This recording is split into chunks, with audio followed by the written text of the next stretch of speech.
며칠 뒤 저는 도연일 따라서 시내버스 환승센터 공사 현장을 찾았습니다.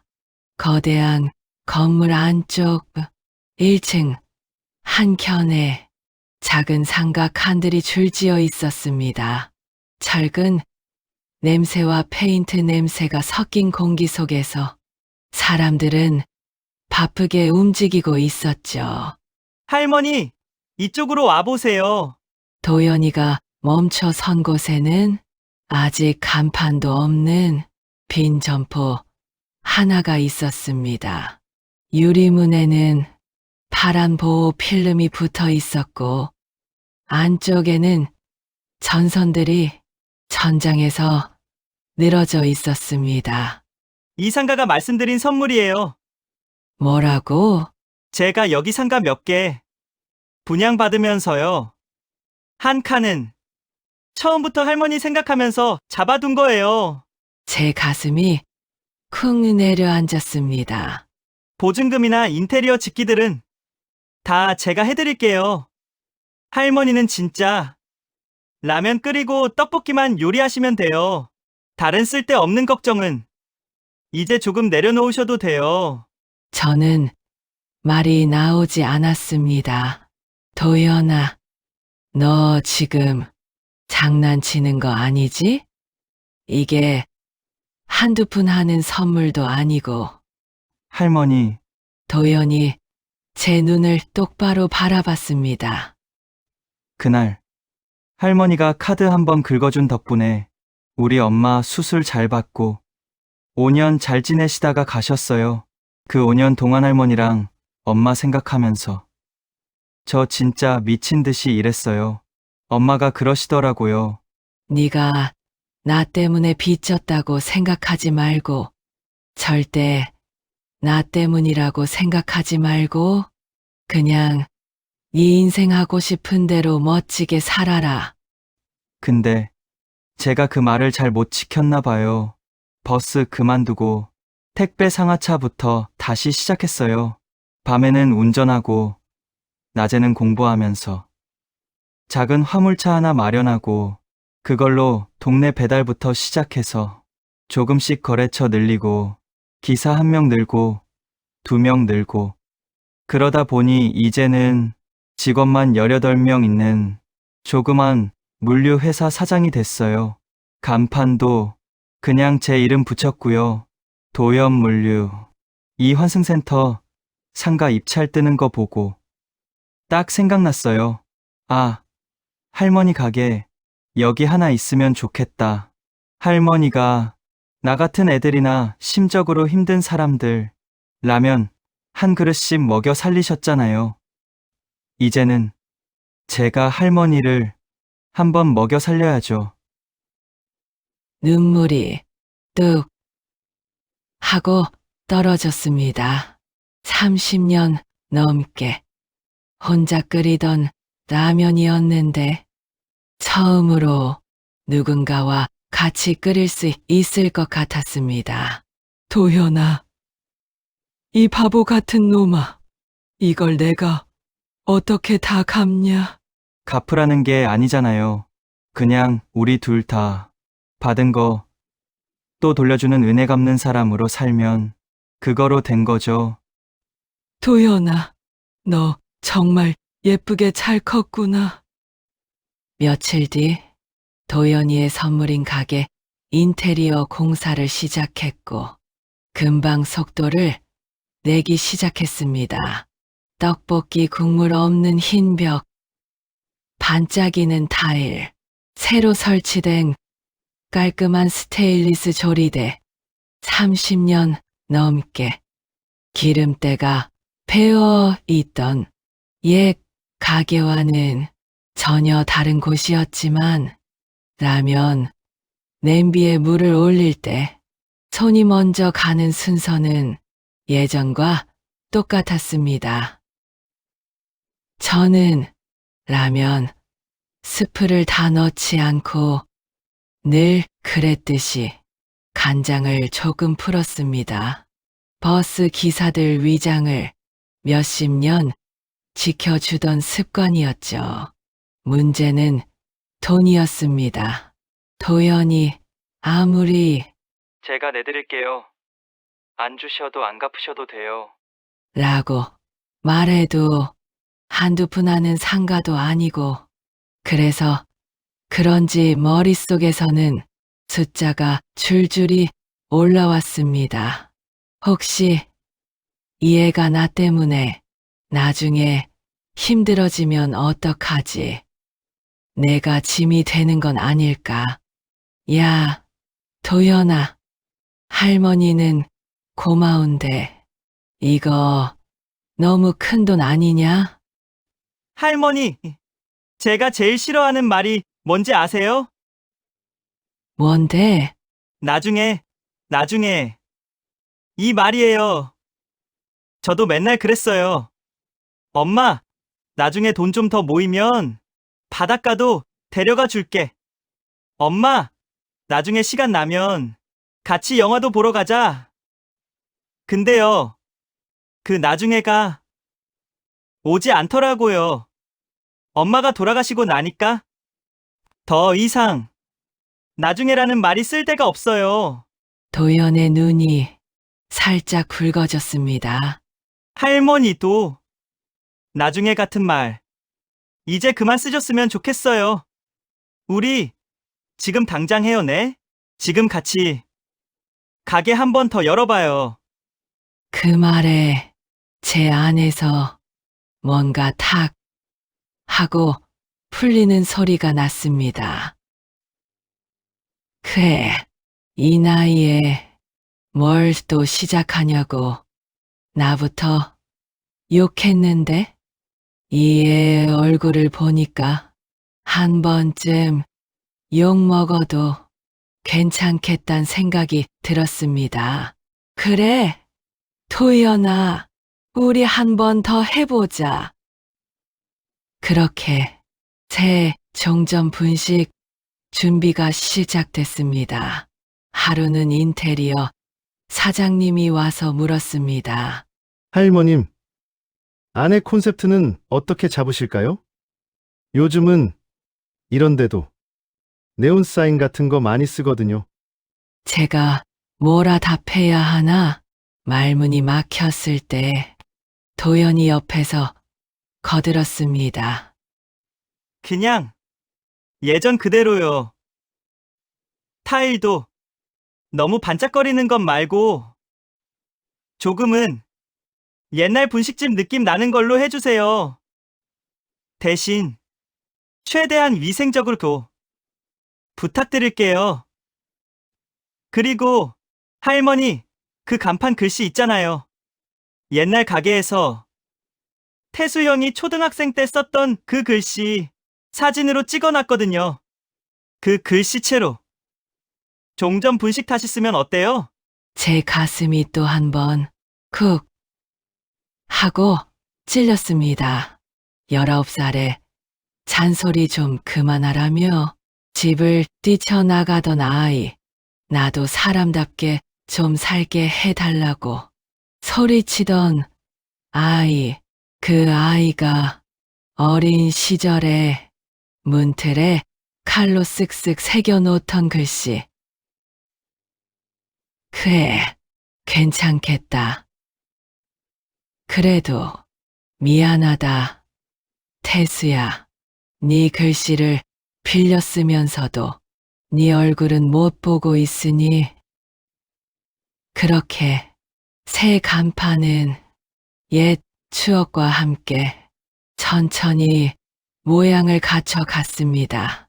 인테리어 공사가 막바지에 다다랐을 무렵 저는 종점 옛 가게 앞을 마지막으로 한번 보고 가고 싶었습니다. 골목을 돌아 들어가니 가게는 이미 반쯤 허물어진 상태였습니다. 부서진 간판, 깨진 유리, 무너진 벽, 그리고 그 앞에 서 있는 한 남자의 뒷모습, 낡은 점퍼에 작업복 바지, 굽은 어깨, 그 모습이 왠지 모르게 낯설지 않았습니다. 한 발 다가서자 그 남자가 돌아봤습니다. 얼굴은 세월에 찌들었고 눈 밑에는 검은 그림자가 드리워져 있었지만 눈매만큼은 사진 속 그 아이와 많이 닮아 있었습니다. 엄마? 두 글자. 십수년 동안 한 번도 듣지 못했던 호칭이 허물어진 가게 앞에서 흘러나왔습니다. 너 설마 태수니? 진짜 태수야? 제 입술도 덜덜 떨리고 있었습니다. 태수는 갑자기 제 앞에 턱 하고 무릎을 꿇었습니다. 엄마, 나 진짜 미안해. 죽을 죄를 지었어. 길바닥에 그의 무릎이 닿는 소리가 또렷이 들렸습니다. 그때 19살 때 나 너무 철없었어. 정말 미안해. 나도 사람답게 살게 해달라. 잔소리 좀 그만해달라. 그 말 한마디 해놓고 문 쾅 닫고 나가서는 한 번도 뒤돌아볼 용기가 없었어. 엄마가 어디서 어떻게 사는지도 모르면서 나 혼자 잘난 척 버티는 척 현장 돌아다니다 보니까 맨날 재개발하는 가게나 부시고 어디 이름 모르는 할머니 가게 문 닫게 하는 거 그것만 하면서 사는 거야. 그제야 그의 옷차림이 눈에 들어왔습니다. 가슴팍에 붙은 조그만 명찰 하나, 철거, 현장. 오늘 아침에 반장님이 전화했어. 태수야, 오늘은 너희 구역이다. 종점 근처 낡은 분식집 하나 있는데 그거 싹 밀어버려야 된다. 주소 듣자마자 다리가 풀려서 설마 했는데 와 보니까 우리 엄마 가게더라. 제 손이 어디에 있어야 할지 모르겠더군요. 잡아줘야 할지, 밀어내야 할지. 엄마, 나 진짜 이렇게까지 될 줄 몰랐어. 그의 목소리가 떨렸습니다. 엄마 가게 밀라는 지시 받고 여기 서 있으니까 내가 왜 이렇게 살았나 슬픈 감정이랑 후회가 한꺼번에 몰려오더라. 그때 멀리서 들리는 목소리가 있었습니다. 할머니, 여기 계셨네요?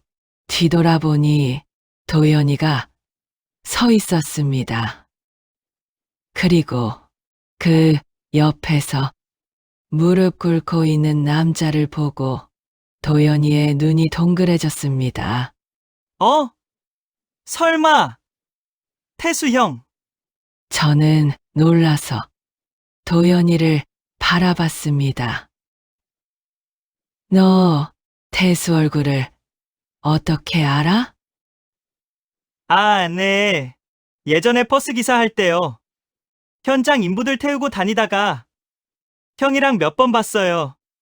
할머니 얘기. 형 입에서 많이 들었어요. 나 엄마 생각나면 버스 종점까지 간다. 라면 냄새 맡고 있으면 좀 살 것 같다. 형이 그랬어요. 세상은 참 이상하게도 가장 엮이면 안 될 인연들을 어디선가 자꾸 묶어놓곤 합니다. 한참을 울고 나서야 태수는 겨우 고개를 들었습니다. 엄마 염치 없지만 나 이제라도 옆에 있어도 돼. 저는 한숨을 길게 내쉬었습니다. 할 말이 산더미처럼 많다. 이놈아, 왜 이제 왔니? 제 목소리는 생각보다 차분했습니다. 근데 딱 한마디만 할게. 태수의 눈이 저를 향했습니다. 늦게 나도 이제라도 와줘서 정말 고맙다 우리 아들. 그 한마디에 태수의 얼굴이 와르르 무너져 내렸습니다. 그리고 저도 같이 무너져 내렸습니다. 도연이가 태수의 어깨를 토닥였습니다. 형, 할머니가 저 말씀하시는 거면요. 거의 합격입니다. 용서해 주시는 거예요. 그날 이후로 일은 빠르게 풀리기 시작했습니다. 도연이가 철거 일정과 보상 절차를 다시 손봤고 건설사와 상가 계약도 새로 쓰였습니다.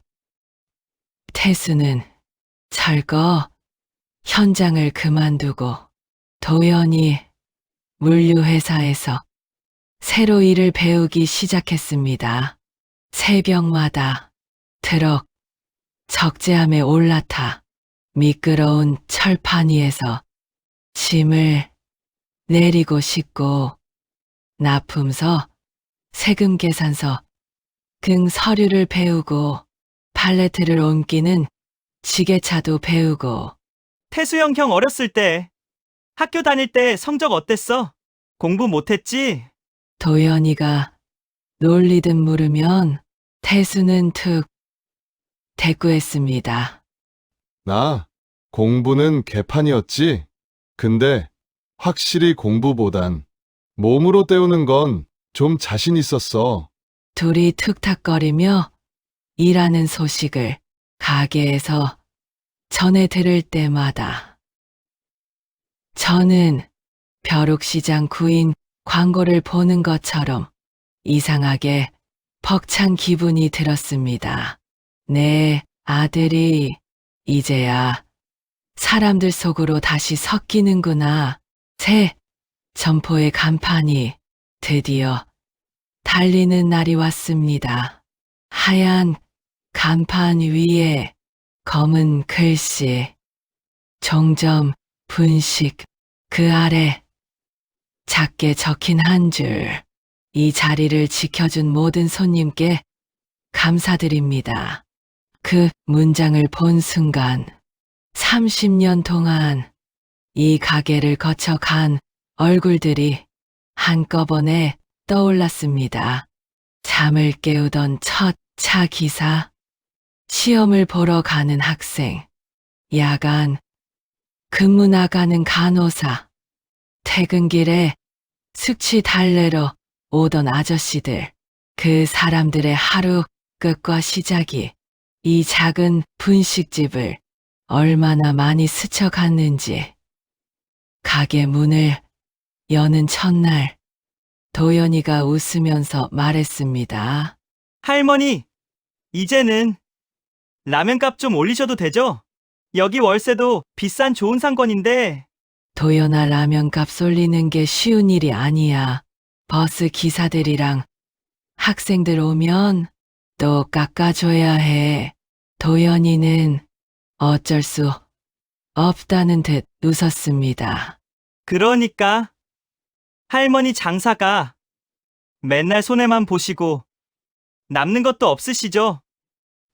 그래도 그게 할머니답긴 해요. 그 말이 이상하게도 칭찬처럼 들렸습니다. 태수는 주방 한쪽에서 설거지를 하고 있었습니다. 태수야, 그릇은 그렇게 박박 문지르지 말라니까. 코팅 다 벗겨진다. 살살 좀 해. 네. 이모. 그는 아직 엄마라는 말을 쉽게 꺼내지 못했습니다. 그래도 괜찮았습니다. 언젠가는 자연스럽게 나올 테니까요. 새 가게는 신도시가 생긴 덕인지 생각보다 빠르게 자리를 잡았습니다. 환승센터에 버스가 여러 노선 모이고 점심시간이면 기사, 회사원들, 학생들로 줄이 길게 늘어섰습니다. 어떤 기사님은 그러셨습니다. 할머니, 옛날 종점 가게보다 여기 공기 좋아서 더 좋네요. 근데 신기하게 라면 맛은 똑같네. 어떤 학생은 처음 온 날 이렇게 물었습니다. 할머니 예전부터 궁금했는데 왜 가게 이름이 종점 분식이에요? 여긴 종점 아니잖아요. 제가 웃으며 답했습니다. 버스는 여기서 또 출발하잖아. 근데 사람 하루는 여기서 잠깐 쉬었다 갈 수도 있거든. 그러니까 여기도 하나의 종점이지.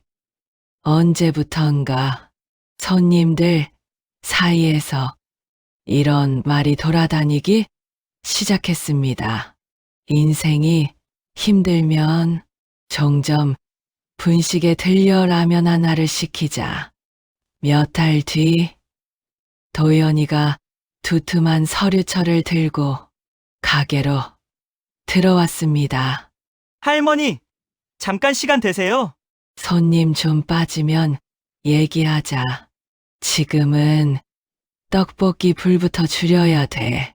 할 일이 태산이네. 손님들이 빠져나간 뒤 우리는 테이블 하나에 동그랗게 둘러앉았습니다. 태수도 앞치마를 벗고 와서 슬쩍 옆자리에 앉았습니다. 할머니, 전에 말했던 거 기억나세요? 전에 말했던 거, 어떤 거? 받은 만큼 또 돌려주는 사람 되자. 그 얘기요. 그는 서류를 펼쳤습니다. 이거 장학재단 설립 계획서예요. 종이에 적힌 이름이 눈에 들어왔습니다. 은혜 장학재단. 이름은 할머니가 정해주세요. 은혜 장학재단은 그냥 제가 생각나는 대로 써본 거예요. 저는 한참을 그 글자를 바라봤습니다. 은혜, 도연의 눈이 기대와 걱정 사이에서 흔들렸습니다. 나 할머니한테 항상 빚진 마음으로 살았거든요. 이제는 그 빚을 조금은 다른 사람한테도 나눠보고 싶어요. 집이 어려워 밥 굶는 어린 아이들, 그리고 버스 기사님들이나 현장 노동자들 자녀 위주로 장학금 주고 싶어요. 할머니가 해주고 싶었는데 못 해준 것들, 장사도 하시고 봉사도 하시고 힘드시겠지만 같이 해봐요. 어때요? 저는 입술을 꽉 깨물었습니다. 그래. 그러면 나도 이제 좀 할 말이 생기겠다. 테이블 옆에서 태수가 살짝 고개를 들었습니다. 엄마, 나도 그 재단에 월급에서 조금씩 낼게. 도연이가 웃었습니다. 형, 월급에서 말고 야근 수당이랑 보너스도 좀 내요. 야, 이 자식아. 아니, 사장님. 그건 둘이 티격태격하는 사이 저는 은혜라는 단어를 손가락으로 한 번 쓰다 지웠습니다. 버스 종점에서 받은 정, 가게에서 사람들에게 흘려보낸 떡볶이 국물, 버스 기사님들의 속을 챙긴 간장 라면 국물, 늦게라도 돌아와준 아들의 무릎, 다시 해봐요라며 내민 도연이의 손, 그 모든 게 은혜였습니다. 도연아 좋다. 은혜로 하자 딱이다. 그렇게 은혜 장학재단은 작게 시작됐습니다. 처음에는 우리 셋이 각자 조금씩 돈을 모았고 도연이가 회사에서 매출의 일부를 내기 시작하면서 조금씩 규모를 키워갔습니다. 첫 해에는 학생 5명에게 작은 장학금을 보냈습니다. 그중 한 학생이 편지를 보내왔습니다. 안녕하세요. 저는 버스 기사님 딸 이수진이라고 합니다. 등록금 때문에 휴학할까 고민하다가 장학금 받고 다시 학교 다니기로 했어요. 종점 분식 할머님이 어디 계신 분인지는 모르겠지만 저도 나중에 누군가한테 밥 한 끼 먼저 살 수 있는 사람이 되고 싶어요. 편지를 읽다가 눈물이 또렷하게 맺히자 태수가 옆에서 그러더군요. 엄마, 요즘엔 눈물 안 나오면 엄마가 아닌가 봐. 요즘 자주 우시네. 시끄러, 이놈아. 너도 요즘 잘 울면서. 그렇게 웃고 떠들다 보니 어느새 하루가 끝났습니다. 그리곤 얼마 뒤 겨울밤에 가게 문을 닫으려는데 도연이가 말했습니다. 할머니 오늘 중요한 날이에요. 어떤 날인지 아세요? 어떤 날인데 중요한 날이야? 기억나는 날이 없는데. 제가 할머니한테 처음 왔던 날, 라면 국물만 팔아 달라고 했던 날 말이에요. 그날 생각나요? 할머니가 그러셨잖아요. 받은 거 또 돌려주라. 그래서 요즘 항상 고민이에요. 또 뭘 돌려줄까 싶어서. 그게 고민이면 벌써 반은 했지. 도연아, 태수가 옆에서 말했습니다. 맞아. 내가 생각해 보니까 엄마는 나한테 빚이 많고 도현이는 엄마한테 고마운 게 많고 나는 도현이한테 까먹은 밥값이 많고 세 명이 서로 이렇게 족보가 꼬여 있으니까 어차피 꼬인 족보 앞으로도 이렇게 셋이 가족처럼 재밌게 살자. 그 말이 어쩐지 인생이라는 생각이 들었습니다. 받은 걸 정확히 돌려줄 수 없을 때 어디선가 다른 사람에게 조금씩 흘려보내는 것, 그게 아마 살아있는 사람에게 주어진 숙제인지도 몰랐습니다.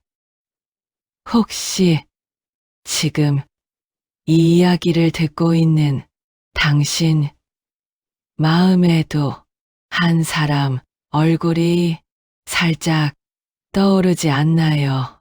한 번 더 안아줄걸? 한 번 더 들어줄걸? 미안하다고, 고맙다고 말 못한 사람, 그 사람에게 오늘은 어떨까요? 거창한 말 말고 그냥 이렇게만 해보는 겁니다. 아픈데 없이 잘 지내냐? 시간 되면 밥이나 한번 먹자. 나 아직도 항상 내 생각한다. 버스는 정류장을 지나도 다시 돌아옵니다. 버스도 그렇듯 사람도 그렇습니다. 한 번 떠났다고 영영 끝이 아니라 돌아올 자리가 있으면 언젠가는 생김새는 조금 달라도 언젠간 다시 돌아옵니다. 혹시 당신이 먼저 불을 켜줘야 하는 자리가 어딘가 하나쯤 남아 있지 않으신가요? 작은 분식집 불 하나, 전화 한 통, 문자 한 줄. 그게 어떤 사람 인생의 종점이 아니라 다시 출발이라는 표지판을 달아줄지도 모릅니다. 버스 종점역 작은 분식집에서 저는 오늘도 라면 국물을 끓이며 조용히 빌어봅니다. 당신의 남은 길도 따뜻하길. 그래서 언젠가 당신 인생의 마지막 정류장에서 그래도 참 잘 버텼다. 스스로에게 말할 수 있기를. 여기는 버스 종점 옆 작은 분식집 순이였습니다. 당신의 오늘 안전한 귀가도 행복한 앞날도 조용히 끝까지 응원합니다. 감사합니다.